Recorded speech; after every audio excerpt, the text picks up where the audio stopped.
On est très peu dans les jurys à Audi Eddy. Il y a 6 jurys, plus moi, en président. Donc ça change un peu les choses, parce que c'est plus convivial quelque part.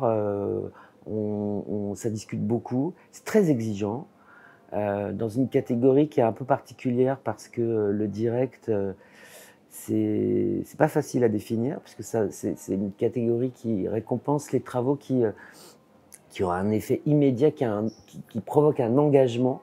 Et dans le même temps, on voit des travaux qui sont extrêmement sophistiqués ou parfois extrêmement directs, justement, et qui entraînent un engagement direct de l'audience. C'est très, très, très passionnant.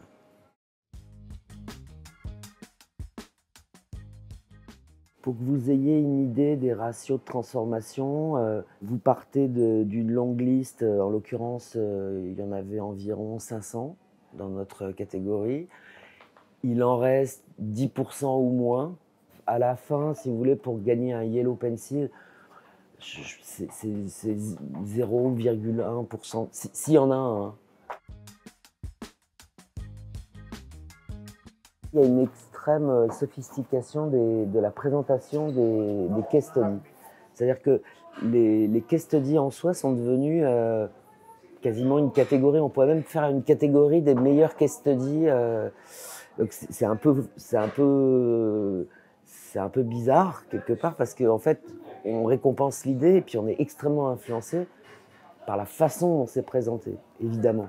Donc c'est assez impressionnant parce qu'il y a du tournage, des témoignages, des clients qui s'expriment, des gens de la rue. C'est un travail de trier aussi l'idée dans la présentation elle-même du case. Je n'interfère absolument pas dans les discussions, je sers plus d'arbitre, je donne la parole, je fais parler ceux qui sont plus timides, j'essaie de confronter les points de vue, mais à la fin, j'ai assez peu d'impact au début sur l'influence sur les jurys. Il faut qu'il y ait une vraie prise de conscience et de décision collective pour que le jury soit vraiment fier des boulots qu'ils vont récompenser, qu'ils vont devoir défendre auprès de journalistes, auprès d'étudiants, auprès de l'industrie. Le D&D est un festival qui est basé vraiment sur l'excellence créative. Il faut arriver à être comment dire, équilibré, faire et en même temps un peu métal quand même à la fin.